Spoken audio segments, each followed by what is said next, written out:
Hey everyone, thanks for dropping by. Today we're looking into a subject that is not only amazingly real, but it's a huge rabbit hole that I've been falling down for about 3 months now. This is most likely going to have to be a 3-parter, but if you like deep research, then you're in the right place. So with the release of the Epstein files, and knowing all this type of stuff was happening, and looking like a crazy guy to family and friends when I used to tell them the things that I'd been finding out, I started to become jaded in my mission. So I pushed everything back and quit talking. Now, I've been rejuvenated into this passion project. The outline of this story is going to be intricate, and there will be a lot of wordplay happening, and I will do my best to slow things down and try to create some visuals for you guys to have reference into what is being said, and better help you keep track as we move forward. I really feel like people need to hear this. So who or what are we talking about? Well, what if I was to tell you that everything, the pagan gods, were all the worship of one being and his wife after the flood? I know, crazy, right? Let's see if the pieces line up and fit, and get ready as we deep dive into the story of the first mighty man after the flood, Nimrod, his wife Semiramis, and their son Tammuz. Now in the Bible it says in Genesis 10:1, "Now these are the generations of the sons of Noah, Shem, Ham, and Japheth, and unto them were sons born after the flood." Verse 6, "And the sons of Ham, Cush, and Mizraim, and Phut, and Canaan." And then in verses 8 through 12, it says, "And Cush begat Nimrod, and he began to be a mighty one in the earth. He was a mighty hunter before the Lord, wherefore it is said, even as Nimrod the mighty hunter before the Lord. And the beginning of his kingdom was Babel, and Erech, and Akkad, and Calneh, in the land of Shinar. Out of the land went forth Ashur, and builded Nineveh, and the city Rehoboth, and Calah, and Resen between Nineveh and Calah, the same is a great city." So we know that Nimrod is the son of Cush.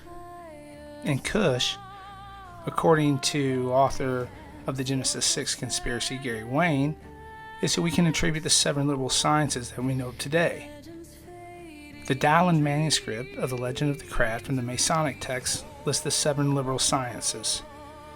Grammar, to teach humankind to both speak and write truly. Rhetoric, to teach humankind to speak in subtle terms. Dialectic, to teach humankind to discern between truth and falsehoods. Arithmetic, to teach humankind to compute all manners of numbers. Geometry, to teach humankind to measure the earth and all things. This is the science of masonry. Music, to teach humankind song and language of musical instruments. And finally, astronomy, to teach humankind the course of the planets and stars. Rhetoric's original state was the art of persuasion, while grammar was the molding and education of men through reading. Know how several of these sciences was unexplainably credited to Lamech's children in Genesis. The Hutchinsonian theory, from Brother William Hutchinson's work, The Spirit of Masonry, offers this commentary. To Adam, while still in the state of innocence, this knowledge was imparted, as well as that of all science and learning which existed in the earliest stages of the world. When our first parent fell, although he lost his innocence, he still retained the memory of all that he was taught while in the Garden of Eden. This very retention was, indeed, a portion of punishment incurred for his disobedience. It, however, enabled him to communicate to his children in the sciences which he had comprehended in Eden, and knowledge that he had acquired of the nature.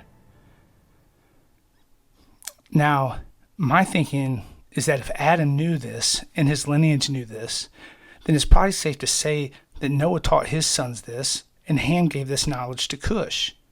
Ham being the grandfather of Nimrod and the great-grandson of Noah. So after the flood, Cush is the one that reapplies the 7 sciences. We also know that Ham's firstborn was cursed by his grandfather Noah, and that firstborn was Cush. What was the curse? Well, there are many speculations out there, and I think I'll leave that alone, for that is a whole episode in itself. But either way, we know that Ham did something that really pissed Noah off. In one story of Nimrod, it is said that he was given the robes that Adam and Eve wore from his father Cush, which in turn made Nimrod a mighty man in those days, a man of renown, and became invincible. Is this what Ham was doing when he saw his father's nakedness? Was he stealing these robes? Who knows? All I know is what the Bible says, and it doesn't tell us. So we're left to theorize or trust in the old stories that are left to us. Josephus states this: "Now it was Nimrod who excited them to such an affront and a contempt of God. He was the grandson of Ham, the son of Noah, a bold man and of great strength of hand. He persuaded them not to ascribe it to God, as if it were through his means they were happy, but to believe that it was their own courage which procured their happiness. He also gradually changed the government into tyranny, seeing no other way of turning men from the fear of God but to bring them into a constant dependence on his power. He also said he would be revenged on God if he should have a mind to drown the world again. For that he would build a tower too high for the waters to reach, and that he would avenge himself on God for destroying their forefathers. Now the multitude were very ready to follow the determination of Nimrod, and to esteem it a piece of cowardice to submit to God. And they built a tower, neither sparing any pains nor being in any degree negligent about the work. And by reason of the multitude of hands employed in it, it grew very high, sooner than anyone could expect. But the thickness of it was so great, and it was so strongly built, that thereby its great height seemed upon the view to be less than it really was. It was built of burnt brick, cemented together with mortar, and made of bitumen, that it might not be liable to emit water. When God saw that they acted so madly, he did not resolve to destroy them utterly, since they were not grown wiser by the destruction of the former sinners. But he caused a tumult among them, by producing in them diverse languages, and causing that, through the multitude of those languages, they should not be able to understand one another. The place wherein they built the tower is now called Babylon, because of the confusion of the language which they readily understood before, for the Hebrews mean by the word Babel, confusion. Now it is stated that when the Lord God destroyed the tower, the languages were divided into 72 different tongues. And now we also know that Nimrod had a wife, and her name was Semiramis, known as the accounted for Assyrian queen Sammu Rammat. Their writings say that the wife of Nimrod, who was reported to have been executed and dismembered by Noah's son Shem for his rebellion against Yahweh, and took Nimrod's severed parts and spread them across the world, and her being upset by this seeks out his body parts to reassemble him. And unable to locate his genitals, some stated that she fashioned them herself, others that the fish god Dagon pulled them from the water for her. She then applied the sex magic and impregnated herself with the child of promise. She then told the followers of Nimrod that she was pregnant with the reincarnation of their Lord God Nimrod. The baby's name was Tammuz. She then demanded that she be worshipped as a goddess for bringing to life the reincarnated Nimrod. Now this is just a theory, but hear me out.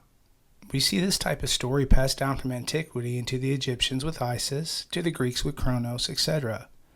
My thought is this: just as the enemy is a deceiver, and whom deceived Eve in the garden, and also, in my opinion, is what gave women the power of seduction to play on man, I feel that Semiramis did the same thing here. What if knowing that Nimrod was killed, and also knowing that she was with child, made up the whole story of Nimrod's body being hidden all over the world? She knows that her time is at hand, right? She knows what is likely to happen to her now that Nimrod is gone and out of the way. The same thing that happens to most queens in history. They get overrun by the first greedy usurper that has the thought. So in knowing this, she comes up with the story that she is the chosen one, and somehow had the ability to scour the world in search of Nimrod's parts, only to find 6 out of 7, and that the god Dagon fetched the phallus from the water, completing Nimrod's body, and then they just had enough time through the sex magic ritual to impregnate herself with Nimrod's reincarnated soul through their son Tammuz, and then telling the story to Nimrod's council and followers edified her place in the kingdom. Holding on to the power that Nimrod wielded, only now she was in control, worshipped as a goddess. I mean, that sounds like the plot line of almost every medieval movie ever made. Then in lieu of that, it confuses mankind, see, because it's a great way to argue Christianity, or in that time, Yahweh, to the masses and trick them into the worship of these false gods. And as time moves forward, this storyline just bounces from one civilization to the next. But don't get it twisted, I do believe that these gods exist. And I also believe that in that time, they were more out in the open. But I digress. But this sex magic is conjured in the architecture of the Vatican, with an obelisk, the phallus across from a dome, the womb. The Egyptian version of the legend of Nimrod has a fascinating twist. The good god Osiris, Nimrod, is murdered by his evil brother Set, Shem, while his wife Isis, Semiramis, manages to conceive his son Horus with him posthumously. It is the undead body part of Osiris that sprouts up the many obelisks around the world, and the most significant of them are erected across the dome structures that represent the womb of Isis. The mother goddess has taken on many forms through the centuries, Columbia being one of the more recent versions. What has been consistent, however, has been the connection to debauchery, fixation on reproduction, and proof of dedication by causing the innocent to suffer. In Greece, this mother goddess Sibyl was honored in such fashion, which will be our topic of the next video, and how this moved to Rome and then to the church. It is admitted that the secret system of Freemasonry was originally founded on the mysteries of the Egyptian Isis, the goddess mother, or wife of Osiris. But what could have led to the union of a Masonic body with these mysteries, had they not had particular reference to architecture, and had the god who was worshipped in them not been celebrated for his success in perfecting the arts of fortification and building? If such were the case, considering the relation in which, it seems to be, Egypt stood to Babylon, who would naturally be looked up to there as the great patron of the Masonic art, the Masons have strong ties to Egyptian symbolism throughout their halls and temples. The strong presumption is that Nimrod must have been the man. He was the first that gained fame in this way. As the child of the Babylonian goddess mother, he was worshipped in the character of Allah-Mahozim, the god of fortifications. Osiris, in like manner, the child of the Egyptian Madonna, was equally celebrated as the strong chief of the buildings. This strong chief of the buildings was originally worshipped in Egypt with every physical characteristic of Nimrod. More on the Masonic ties I will hopefully lay out in the future. Now also we see that the dress in which this god is arrayed tells a different tale. That dress directly connects him with Nimrod. Osiris is clothed from head to foot in a spotted dress, the upper part being a leopard skin, the under part also being spotted to correspond with it. Now the name Nimrod signifies the subduer of the leopard. This name simply seems to imply that as Nimrod had gained fame by subduing the horse, and so making use of it in the chase, so his fame as a huntsman rested mainly on this, that he found out the art of making the leopard aid him in hunting the other wild beasts. When we hear of all these different meanings related to Nimrod, we have to also understand that in many languages aside from our bastardized English language, that one word had several different meanings. Look at Chinese, for example. This is what makes English such a hard language to master, due to the overall scope of words. I just wanted to throw that small caveat out there, and that way moving forward we understand this and we don't just pass it off as these scholars didn't know what they were saying. So, Nimrod, from Nimr, a leopard, and Rada, or rad, to subdue. According to invariable custom in Hebrew, when two consonants come together as the two R's in Nimr, Rad, one of them is sunk. Thus, Nin, Nava, the habitation of Ninus, becomes Nineveh. The name Nimrod is commonly derived from Mered, to rebel. But a difficulty has always been found in regard to this derivation, as that would make the name Nimrod properly passive, not the rebel, but he who was rebelled against. There is no doubt that Nimrod was a rebel and that his rebellion was celebrated in ancient myths. But his name in that character was not Nimrod, but Merodach, or as among the Romans, Mars, the rebel, or among the Oscans of Italy, Mamers, the causer of rebellion. That the Roman Mars was really, in his original, the Babylonian god is evident from the name given to the goddess, who was recognized sometimes as his sister and sometimes as his wife, Bellona, which in Chaldee signifies the lamenter of Bel, from Bel and Onat to Ament. The Egyptian Isis, the sister and wife of Osiris, is in like manner represented, as we have seen, as lamenting her brother Osiris. In the works of Sir William Jones, we find it stated from the Persian legends that Hoshang, the father of Tammuz, who built Babylon, was the first who bred dogs and leopards for hunting, as Tammuz, who built Babylon, could be none other than Nimrod. This legend only attributes to his father what, as his name imports, he got the fame of doing himself. Now, as the classic god bearing the lion's skin is recognized by the sign as Hercules, the slayer of Nemean lion, so in like manner, the god clothed in leopard skin would naturally be marked out as Nimrod, the leopard subduer. That this leopard skin, as appertaining to the Egyptian god, was no occasional thing, and we have the clearest evidence.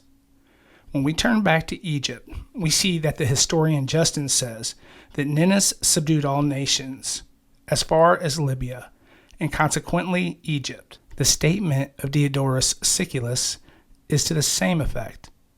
Egypt being one of the countries that, according to him, Ninus brought into subjection to himself in exact accordance with these historical statements, we find that the name of the third person in the primeval triad of Egypt was Khons, Khons. But Khons in Egyptian comes from a word that signifies to chase.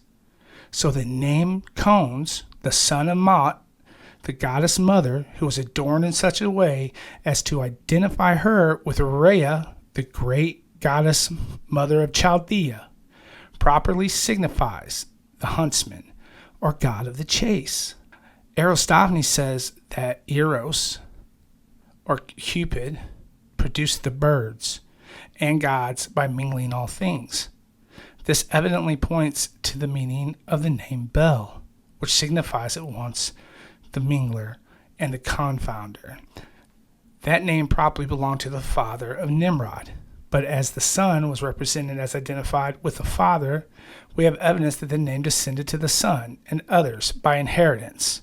So Bel was Cush. Now, as Khons stands in the very same relation to the Egyptian Mot as Ninus does to Rhea, how does this title of the huntsman identify the Egyptian god with Nimrod, you ask? Well, this very name Khons, brought into contact with the Roman mythology, not only explains the meaning of a name in the pantheon there, that also it has stood greatly in need of explanation, but causes that name, when explained, to reflect light back again on this Egyptian divinity, and to strengthen the conclusion. The name to which is referred is the name of the Latin god Census, who was in one aspect identified with Neptune, but who was also regarded as the god of hidden counsels, or the concealer of secrets, and who was looked up to as the patron of horsemanship, and was said to have produced the horse. Who could be the god of hidden counsels, or the concealer of secrets, but Saturn, the god of the mysteries, and whose name, as used at Rome, signified the hidden one, the father of Khons, or Khonso, as he was also called. That is, Ammon was, as we are told by Plutarch, known as the hidden god, and as father and son in the same triad have ordinarily a correspondence of character, this shows that Khons also must have been known in the very same character of Saturn, the hidden one. If the Latin census then, where they exactly agree with the Egyptian Khons as the god of mysteries or hidden counsels, can there be a doubt that Khons, the huntsman, also agreed with the same Roman divinity as the supposed producer of the horse? who so likely to get the credit of producing the horse as the great huntsman of Babel, who no doubt enlisted in its toils of the chase, and by this means must have been significantly aided in his conflicts with the wild beasts of the forest in this connection. Now, what they're saying is that before, and we'll get into it on the next episode or maybe the following, I'm trying to tie all this in together, that Nimrod, the way that he was able to gain the popularity that he did was at that time there was minglings going on with animals, chimeras, things like this. I know it's crazy, right? But so what he was able to do was fortify cities and protect the people from these things that lurked outside in the woods, so to speak. Okay? So we know that he was a mighty man and a hunter before the Lord. So he was out destroying these animals. Therefore, with that being revered, as a man of renown, and doing this good thing, right, with all the people that were worshiping him. And I am sure that you are all familiar with the fabulous creature, the centaur, the half man, half horse, that figures so much in the mythology of at least Greece. That imaginary creation, as it's generally admitted, was intended to commemorate the man who first taught the art of horsemanship. Was this just the offspring of Greek fancy? Or, as of many other things, was it that the Greeks have just borrowed this from an earlier source? So the centaur is found on coins struck in Babylonia, showing that the idea must have originally come from that quarter. The centaur is also found in the zodiac, the antiquity of which goes up to a high period and which had its origin in Babylon. The centaur was represented, as we are assured by Berosus, the Babylonian historian, in the Temple of Babylon, and his language would seem to show that also it had been in primeval times. The Greeks did themselves admit this antiquity and derivation of the centaur, for though Ixion was commonly represented as the father of the centaurs, yet they also acknowledged that the primitive Centaurus was the same as Kronos or Saturn, the father of the gods. Now, the way in which the centaur was represented on the Babylonian coins and in the zodiac viewed in this light is very striking. The centaur was the same as the sign of Sagittarius, or the archer. If the founder of Babylon's glory was the mighty hunter, whose name, even in the days of Moses, was a proverb in Genesis 10:9, wherefore it is said, even as Nimrod, the mighty hunter before the Lord, when we find the archer with his bow and arrow in the symbol of the supreme Babylonian divinity, and the archer among the signs of the zodiac that originated in Babylon, I think we may safely conclude that this man-horse or horseman archer primarily referred to him, and was intended to perpetuate the memory at once of his fame as a huntsman and his skill as a horsebreaker. Now, on another note, I found this very interesting. So the following passage is given from Prescott's Mexico, Volume 1, page 259, as showing the feelings of the Mexicans on first seeing a man on horseback. He, Cortez, ordered his men, who were cavalry, to direct their lances at the faces of their opponents, who, terrified at the monstrous apparition, for they supposed the rider and the horse, which they had never before seen, to be one and the same, and were seized with a panic. There was another way in which Nimrod's power was symbolized besides by the horn. A synonym for Geber, the mighty one, was Abir, while Aber also signified a wing. Nimrod, as head and captain of those men of war by whom he surrounded himself, and who were the instruments of establishing his power, was Baal Abirin, Lord of the mighty ones. But Baal Abirin, which uses an I instead of an E, which is pronounced nearly in the same way, signified the winged one, and therefore in symbol he was represented, not only as a horned bull, but as at once a horn and winged bull. We will be getting into why he was known as a horned bull, where we see that symbolism throughout society today, as showing not merely that he was mighty himself, but that he had mighty ones under his command, who were ever ready to carry his will into effect, and to put down all opposition to his power, and to shadow forth the vast extent of his might. He was represented with great and wide expanding wings. As Nimrod was unquestionably the first of the mighty ones after the flood, this statement of Aristophanes that the boy god Cupid himself, a winged one, produced all the winged ones, while occupying the very position of Nin or Ninus, the sun, shows that in this respect also Ninus and Nimrod are identified to be the same. In the conclusion of the historian Apollodorus, for he states that Ninus is Nimrod. To this mode of representing the mighty kings of Babylon and Assyria, who imitated Nimrod and his successors, there is a manifest allusion in Isaiah 8, 6-8. For as much as the people refuseth the waters of Shiloh, they go softly, and rejoice in Rezin and Remaliah's son. Now therefore, behold, the Lord bringeth up upon them the waters of the river, strong and mighty, even the king of Assyria in all his glory. And he shall come up over all his banks, and he shall pass through Judah. He shall overflow and go over. He shall reach even unto the neck, and the stretching out of his wings shall fill the breadth of thy land, O Emmanuel. When we look at such figures, bull from Persepolis, as those which are here Nimrod the first, Lord of the mighty ones, and who in that character was symbolized as equipped with wings. Nimrod in Greece. All right, so let's move to Nimrod in Greece. The satyrs were the companions of Bacchus and danced along with him. When it is considered who Bacchus was and that his distinguishing epithet was bull-horned, the horns of the satyrs will appear in their true light. For a particular mystic reason, the satyr's horn was commonly a goat's horn, but originally it must have been the same as Bacchus's. Coming into Greece, not only do we find evidence there is the same effect, but increase of that evidence that God worshipped as a child in the arms of the great mother in Greece under the names of Dionysus or Bacchus or Iacchus is by ancient inquirers expressly identified with the Egyptian Osiris. Do you remember this guy from the Paris Olympics? This guy right here that they admitted in saying Dionysus?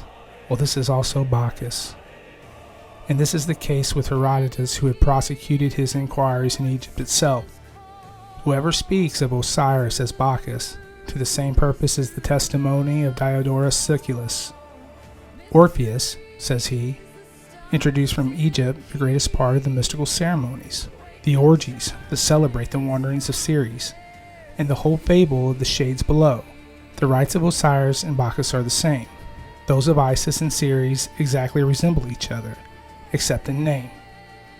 Now, as if to identify Bacchus with Nimrod, the leopard tamer. Leopards were employed to draw his car. He himself was represented as clothed with leopard skin. His priests were attired in the same manner, or when a leopard skin was dispensed with, the spotted skin of a fawn was used as a priestly robe instead.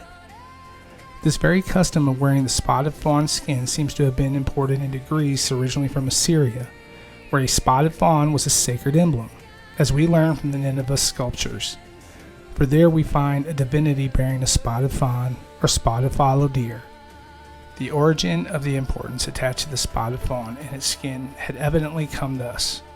When Nimrod, as the leopard tamer, began to be clothed in leopard skin as the trophy of his skill, his spotted dress and appearance must have impressed the imaginations of those who saw him, and he came to be called not only the subduer of the spotted one, for such is the precise meaning of Nimr, the name of the leopard, but to be called the spotted one himself. Also, there's a distinct evidence to this effect borne by Damascus, who tells us that Babylonians called the only son of the great goddess mother Mamis, Malmus, Momus, or Mornis. In Chaldee, like Namir, signified the spotted one. Is this where we get the name of Mom in English translation? Then it became easy to represent Nimrod by the symbol of the spotted fawn, and especially in Greece, and wherever pronunciation akin to that of Greece prevailed. The name of Nimrod, as known to the Greeks, was Nimrod, which is stated in the Greek Septuagint translated in Egypt. The name of the fawn, as the spotted one in Greece, was Nebros, and thus nothing could be more natural than that Nebros, the spotted fawn, should become a synonym for Nimrod himself. When, therefore, the Bacchus of Greece was symbolized by the Nebros, or spotted fawn, as we shall find, he was symbolized what could be the design, but just covertly to identify him with Nimrod. We have evidence that this god, whose emblem was that of Nebros, was known as having the very lineage of Nimrod. From Anacreon, we find that a title of Bacchus was Ethiopius, i.e., the son of Jethiopes. But who was Theopes? As the Ethiopians were Cushites, so Ethiopes was Cush. Chus, say Eusebius, was him from whom came the Ethiopians. The testimony of Josephus is to the same effect. As the father of the Ethiopians, Cush was Ethiopes, by way of eminence. Therefore, Epiphanius, referring to the extraction of Nimrod, thus speaks that Nimrod, the son of Cush, the Ethiop. The Ethiopians can still trace their bloodlines back to Ham from the sun, as Bacchus was the son of Ethiops, or Cush, so to the eye he was represented in that character. As Nin, the son, he was portrayed as a youth or a child, and that youth or child was generally depicted with a cup in his hand. That cup, to the multitude, exhibited him as the god of drunken revelry, and of such revelry in his orgies, no doubt there was abundance. But yet, after all, the cup was mainly a hieroglyphic, and that of the name of the god. The name of a cup in the sacred language was Kush, and thus the cup in the hand of the youthful Bacchus, the son of Ethiops, showed that he was the young Chus, or the son of Chis.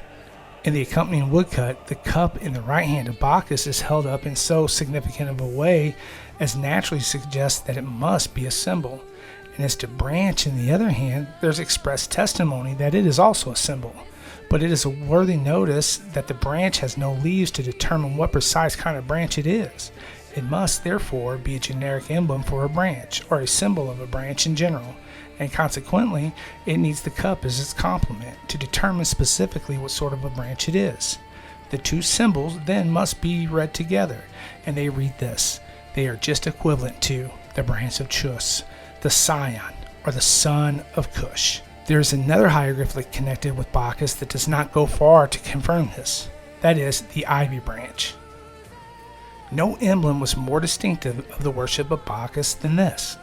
Wherever the rites of Bacchus were performed, wherever his orgies were celebrated, the ivy branch was sure to appear. Ivy, in some form or another, was essential to these celebrations. The votaries carried it in their hands, bound it around their heads, or had the ivy leaf even indelibly stamped upon their persons. What could be the use? What could be the meaning of this?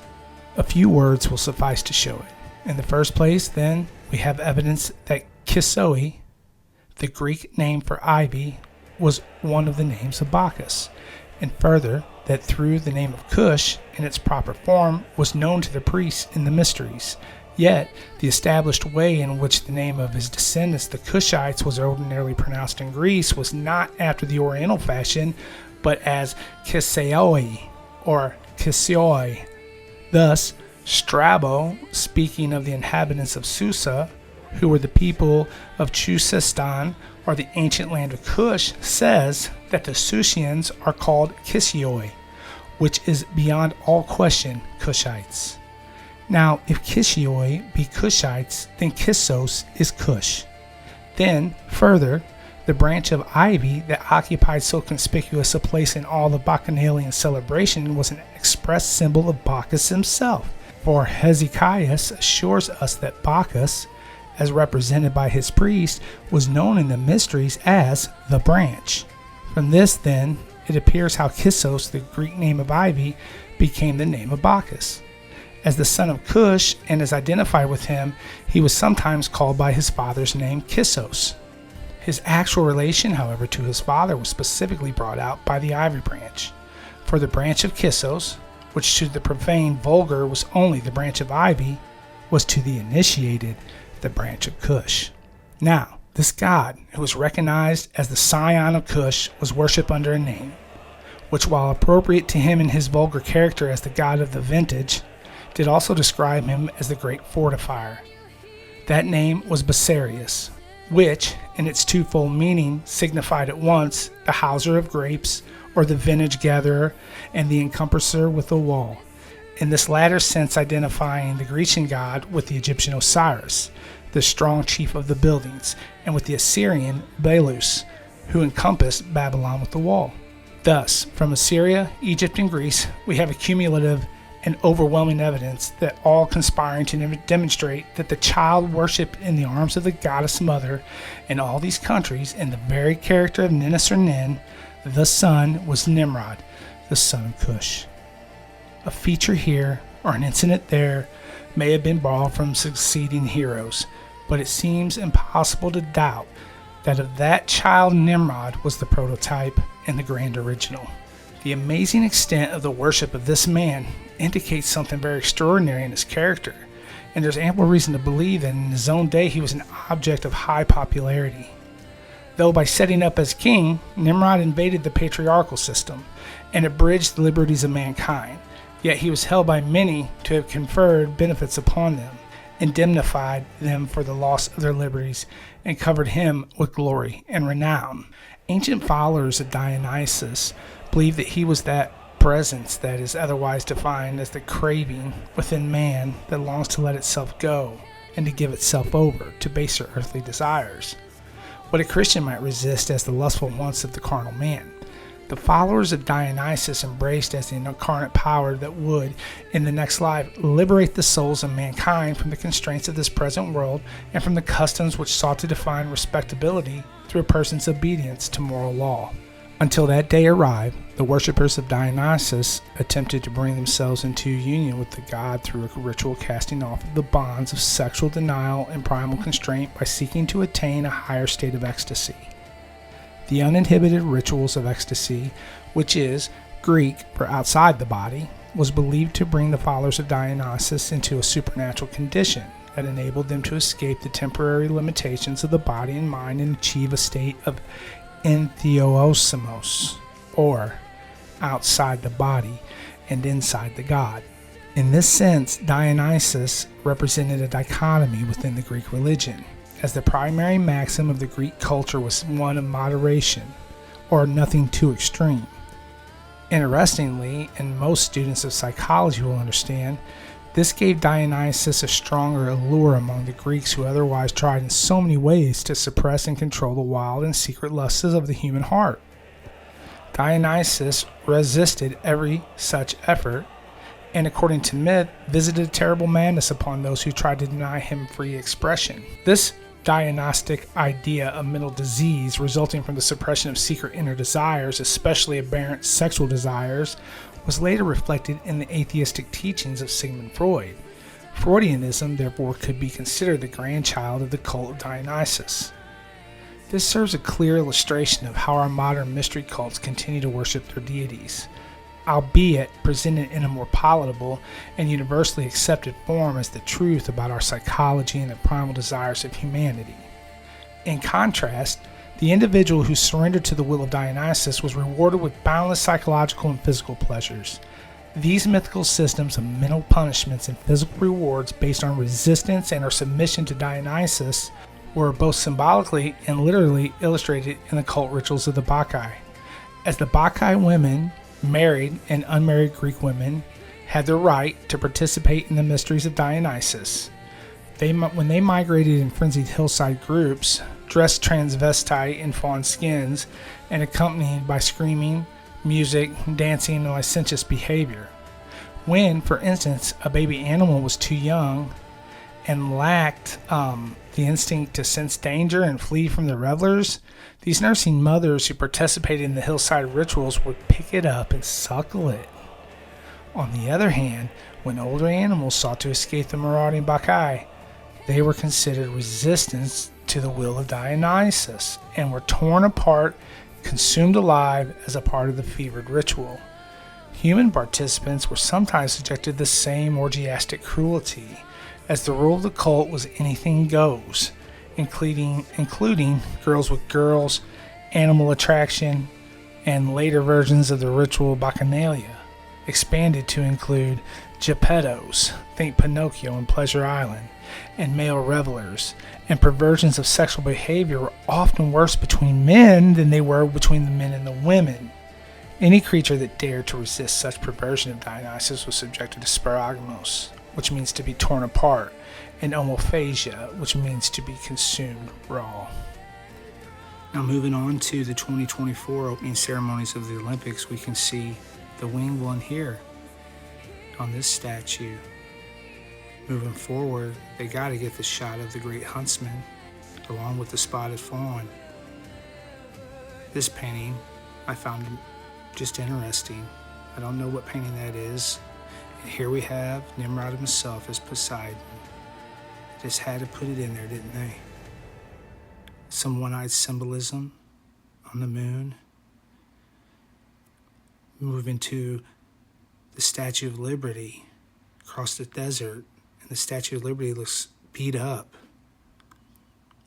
Jean Barrett, the one who is said to circumnavigate the globe, the first woman. Yeah, sure.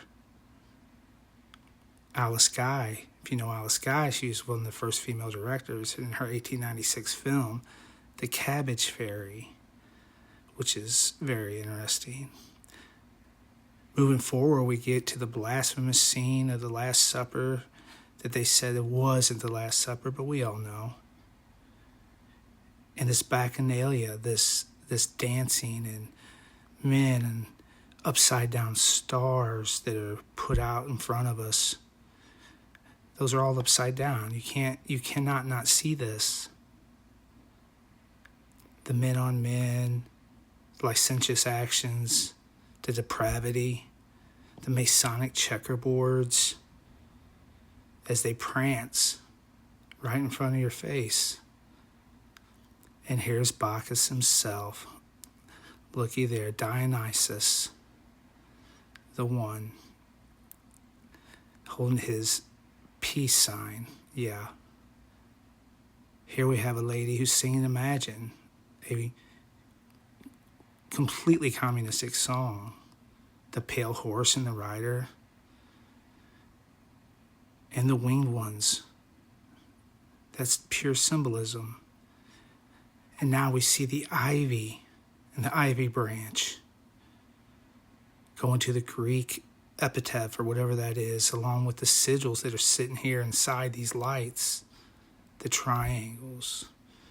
And who cannot go without seeing the one true bacchanaliast herself, Celine Dion, to Marie Antoinette in her head. Now guys, if you stuck with me this far, thank you for watching. This takes a lot of time to edit, and I sure would appreciate a like, maybe a subscribe. And if we get enough, I will keep moving forward on the deep dives of this. Next, we'll go into the Roman Church, and we'll see how this all transfers and how it all connects. Thanks for watching. Hope all is well, and God bless you all.